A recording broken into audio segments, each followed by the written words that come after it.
Most people think that $200,000 Bitcoin is a lot further away than the insiders and the Bitcoin experts currently do. And I think that's because most people, most retail participants, are not watching and paying very close attention to what these ETF insiders are actually saying. There's unrelenting demand from corporations and institutional investors, and that's colliding with severely limited supply. You know, the Bitcoin network only produces 450 Bitcoin per day. Yesterday alone, Bitcoin ETFs bought 10,000 Bitcoin.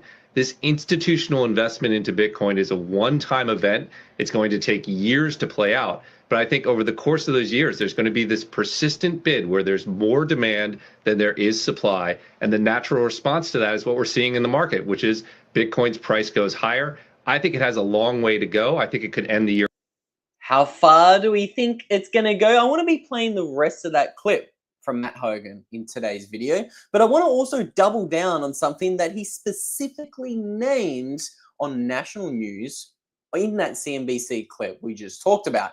He mentioned there is unrelenting demand combined with a little bit of a supply crisis. We can see here that as Bitcoin popped up to $123,000 just yesterday, I saw this chart. This is looking at the inflows into accumulation addresses, and we can see that the Bitcoin whales right now are absolutely buying a lot of Bitcoin. They're buying all of the Bitcoin.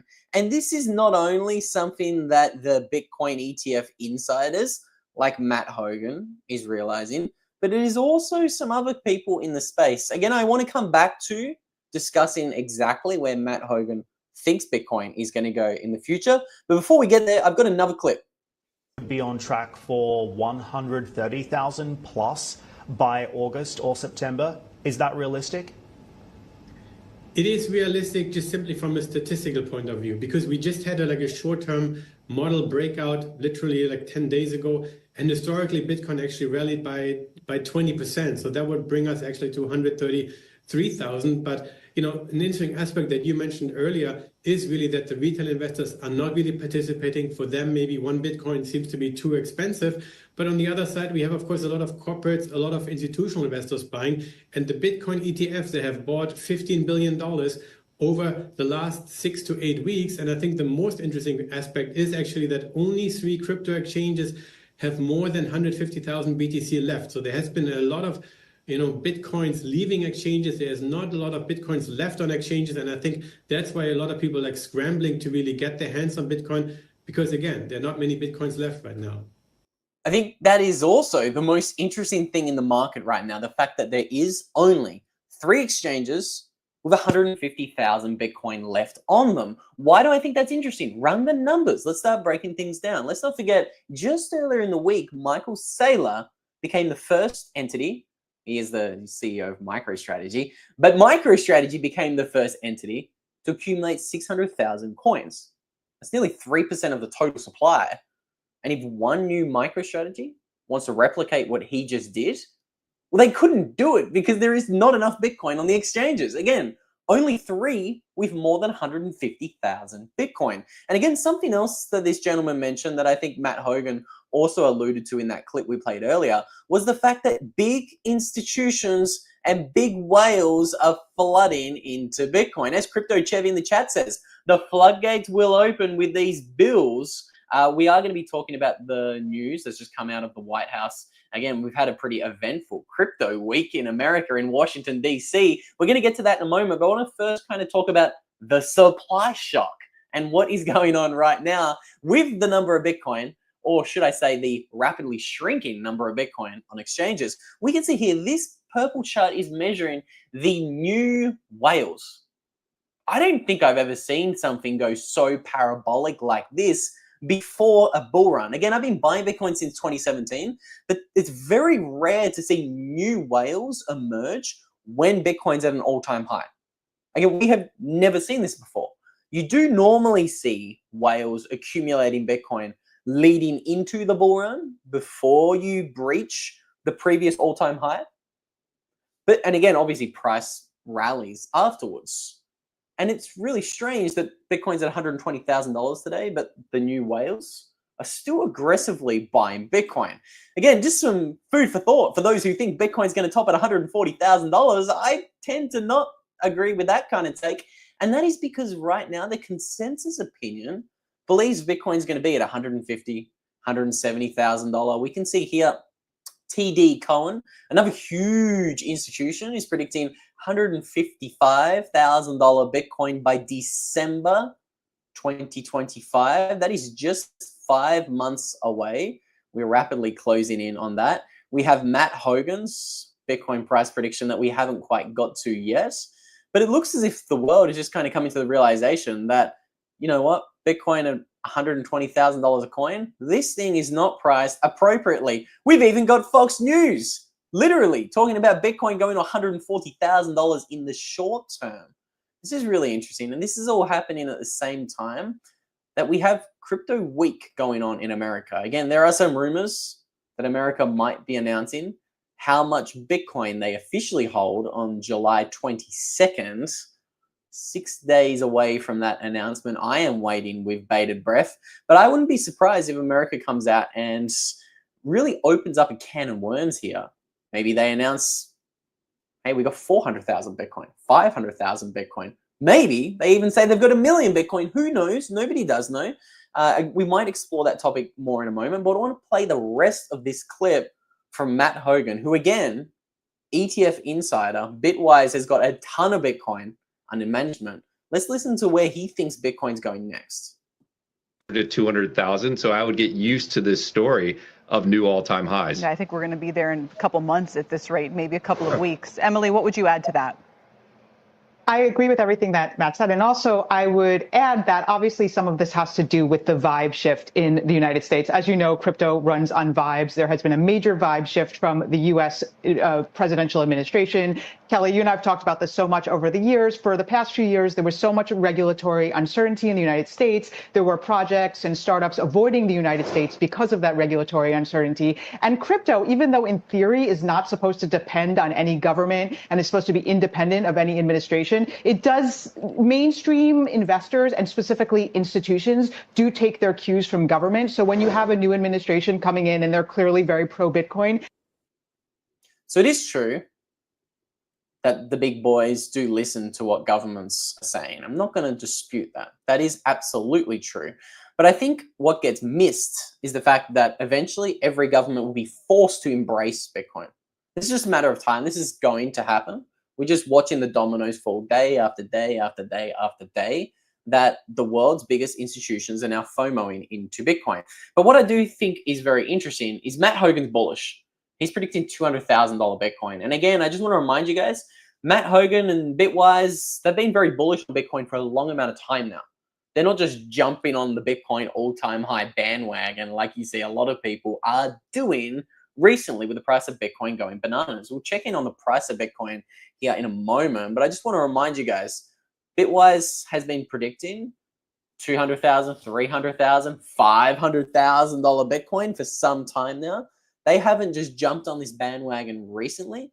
And again, I mentioned the price. Let's check in on it. So this is where we're at today. We're right now at 119,000 big ones. We're about to cross back over $120,000 Bitcoin. It's still crazy to say that out loud. It's all happening. It feels like some days it's all happening in slow motion, and then in other days it's happening a lot quicker than most people think. I think there's a really interesting quote that kind of sums this feeling up. What is it? There are decades where nothing happens, and then there are days where decades happen.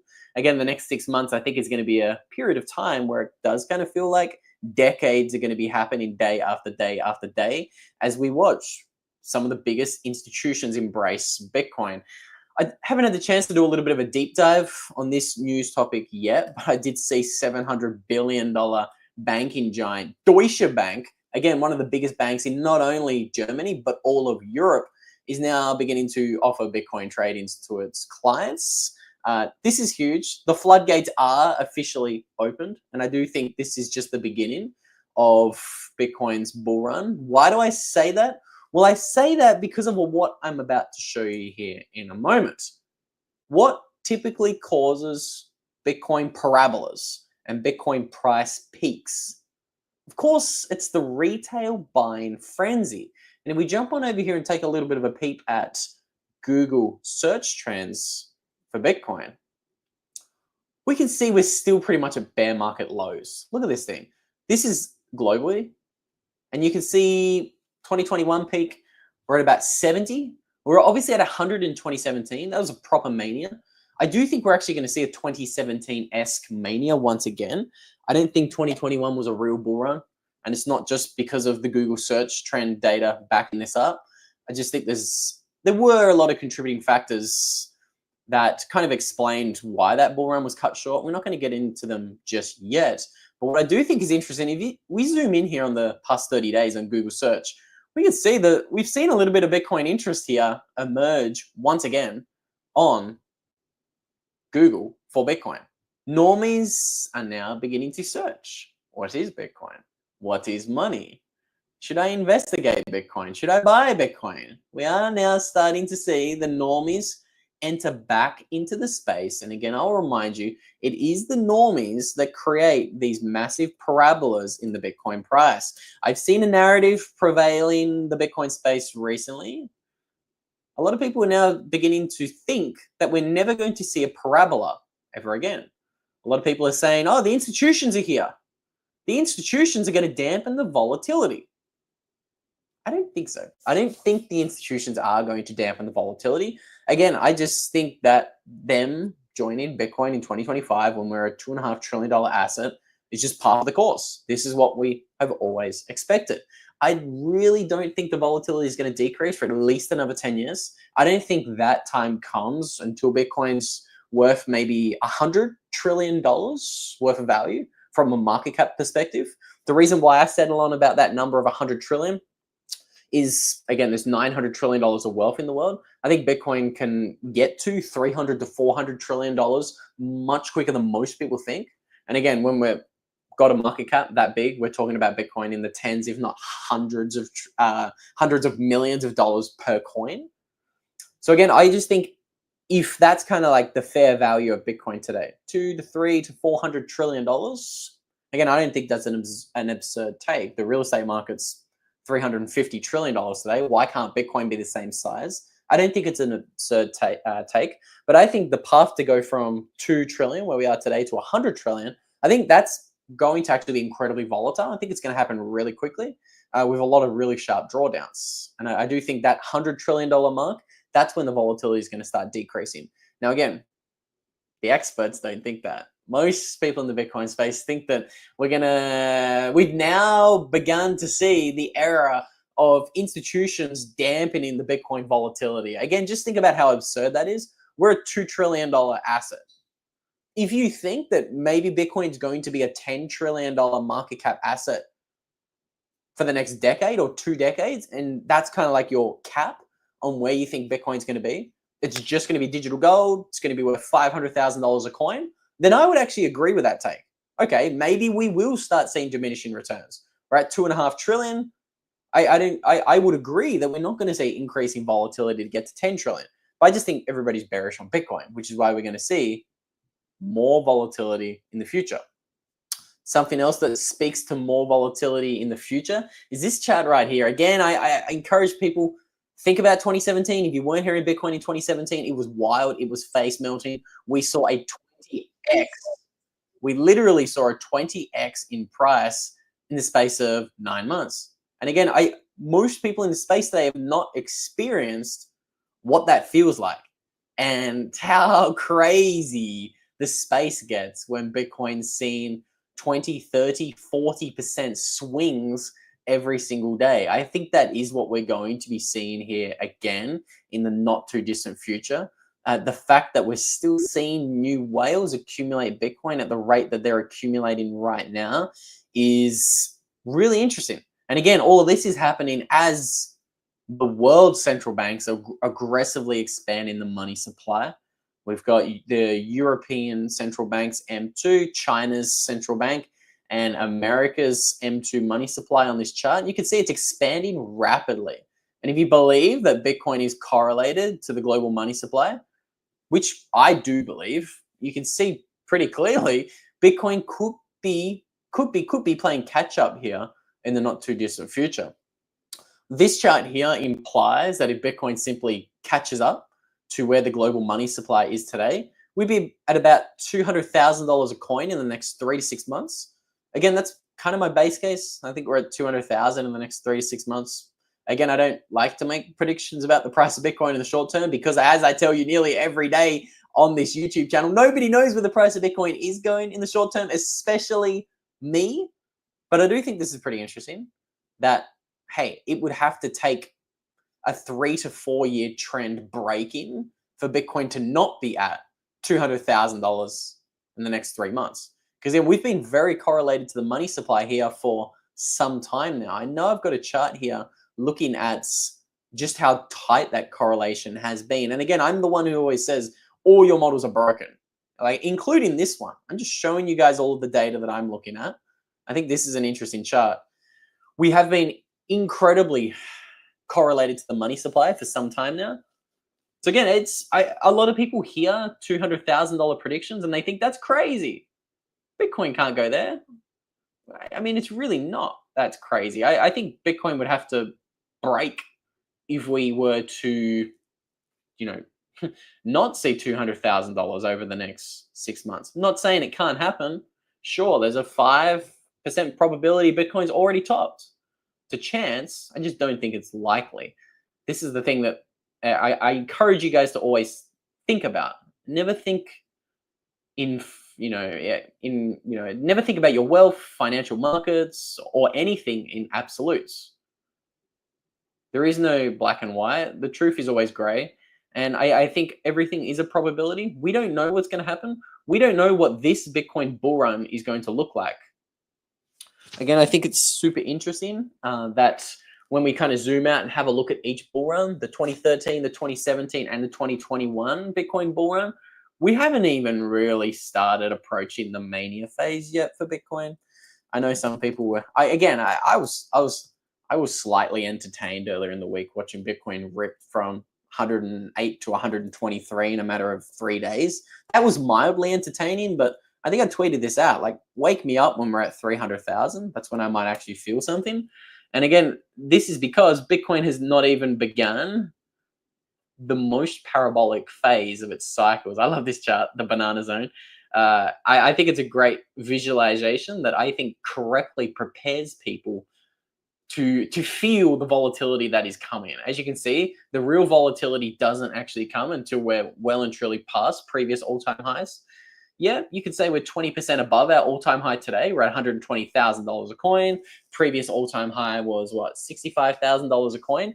But what I think gets missed in this discussion is the fact that the money supply has been so aggressively expanded throughout 2020.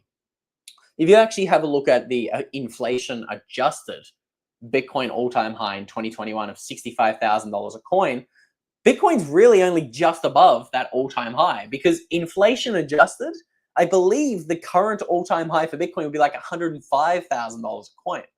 So if we actually step back and look at things comparatively, Bitcoin's hardly above its previous all-time high. When you adjust for inflation, because think about it, the past 4 years have been the first 4 years where Bitcoin's been operating in a high inflation environment.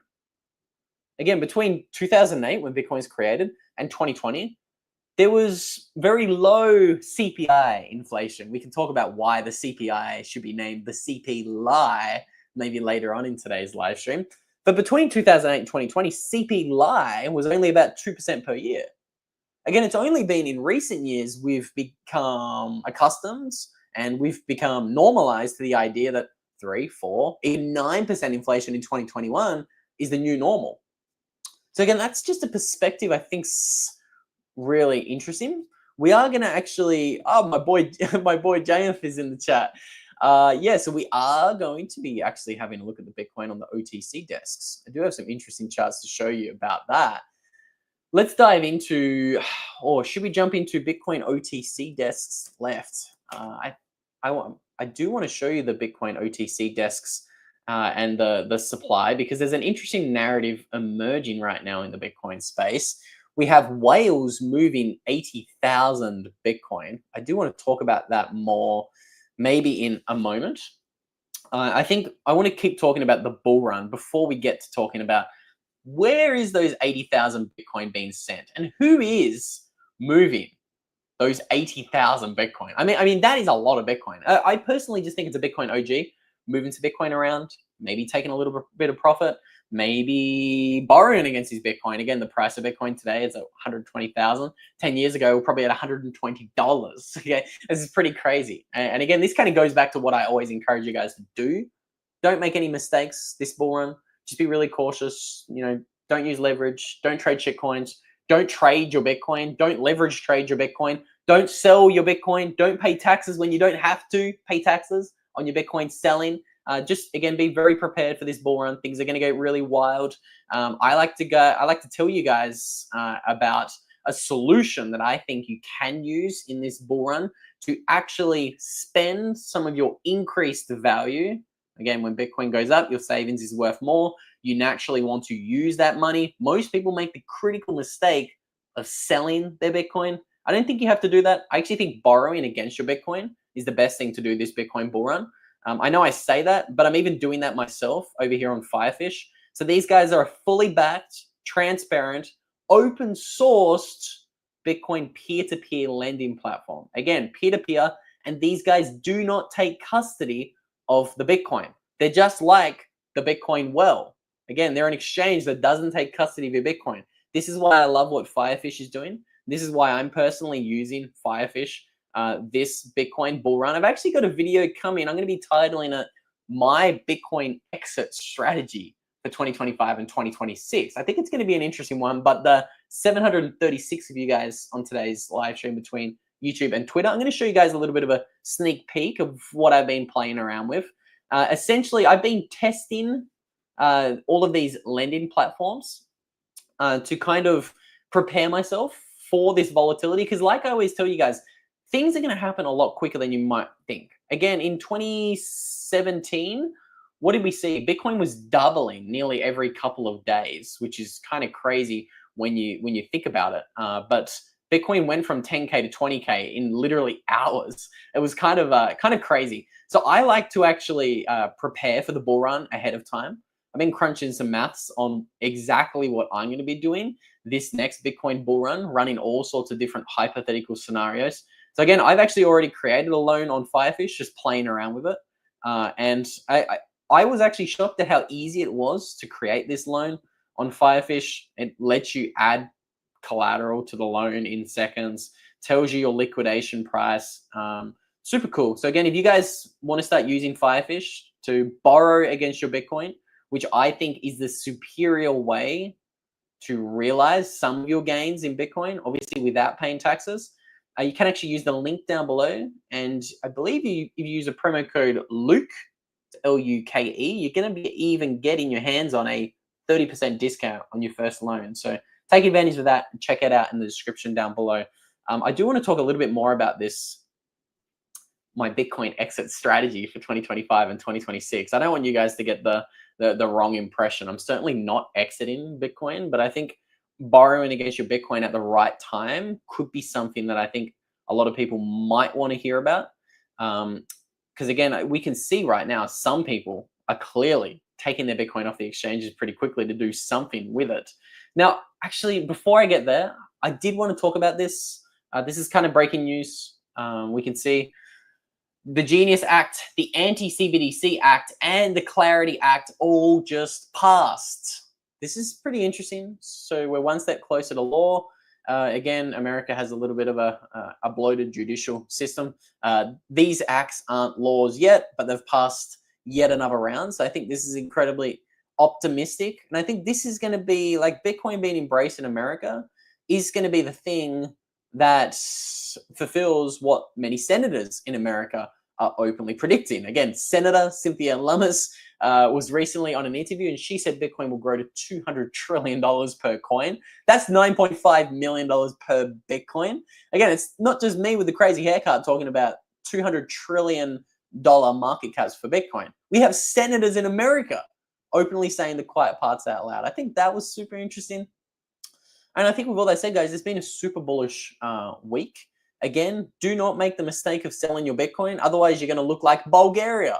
Bulgaria used to own 213,000 Bitcoin. However, they sold in 2018. If they had have simply held that Bitcoin, they would be able to pay off 79% of its public debt. Pretty insane when you think about it. And again, Germany's made that same fumble. They have absolutely fumbled the ball, and they're going to miss out on what I think is going to be a face-melting 2025 rally. I don't think we've even started this bull run. I think that things are only going to be accelerating from here. I think that's purely because the supply shock is not slowing down. It's only accelerating. And as more and more billionaires buy Bitcoin, the supply shock will get more and more crazy. So again, I think this is interesting. I think we're seeing some pretty bullish developments this week. Rexona 72 hours in the chat. Love that name. Everyone, including governments, buys Bitcoin at the price they deserve. And I do think Bulgaria is going to have to buy back that Bitcoin at a price much, much, much higher. Wow, I wonder if this is it true? Did America literally just fumble their Bitcoin bags? I want to quickly check this. Okay, I couldn't find anything. Who knows if America has fumbled their Bitcoin bags? That wouldn't surprise me. All governments don't really understand what they own, maybe with the rare exception of El Salvador. I think El Salvador understands what they own. They're buying Bitcoin. They're not selling Bitcoin. They're aggressively buying more day after day after day. And again, I do just think this is a natural progression that, the incumbent monopolies, they're not going to be incentivized to understand the new disruptive technology. Again, put yourself back 100 years ago. If you've got your life savings and if you spent 20 years into building a horse business, are you going to be incentivized to learn more about the automobile or even start using the automobile? Your direct competitor? Of course you're not. This is why the people who had the horse businesses, they got absolutely wrecked during that transition as Henry Ford created the automobile and the oil revolution took hold. It was those who were the incumbent monopolies. They were not incentivized to learn about the new technology, the new disruptive technology. It's the same story with Blockbuster and Netflix, and it's going to be the same story with governments and their money printers and Bitcoin. They have a direct monopoly over the biggest power in human history, and that is to create money for free. They literally have the ability to print money that you spend your life working for. Again, I think there's a solution. That's obviously Bitcoin, but governments are not going to be incentivized to realize this. And this is why we're watching governments all around the world enact incredibly ridiculous laws that just don't make economic or rational sense. This is why we're watching Europe announce that they're going to be rolling out a CBDC, a central bank digital currency, in only 79 days, I believe. And what's really crazy about Europe is we literally have the commissioner of the European Union openly saying, direct quote, we need to channel private savings into EU priorities. And a little bit of a head scratcher, don't you think? And then we've got the head of the ECB, Christine Lagarde, openly saying, yeah, we're also going to be channeling private savings into EU capital markets. Reading between the lines, that almost sounds as if the top dog, number one and number two, over there in the Eurozone, is openly saying, we are going to be confiscating your savings. And the fact they're creating a central bank digital currency that goes live in 80 days has me concerned when you start to think, hang on a minute, what countries have CBDCs? Okay, China. Don't they confiscate their citizens' savings in China? Doesn't their CBDC come with an expiration date? Well, it does. And I do think it's really interesting that Europe is openly saying, yeah, we actually like what China's doing. They have a successful CBDC model. It's a little bit of a crazy rabbit hole. I did recently film a video looking at Europe and their intent to confiscate your savings. I'm going to put a link to that video that's going to pop up straight after this live stream is finished, somewhere around there. Click on that bad boy and you can check out that video. And with all that said, thank you so much to the 902 of you guys tuning in live. See you in the next one.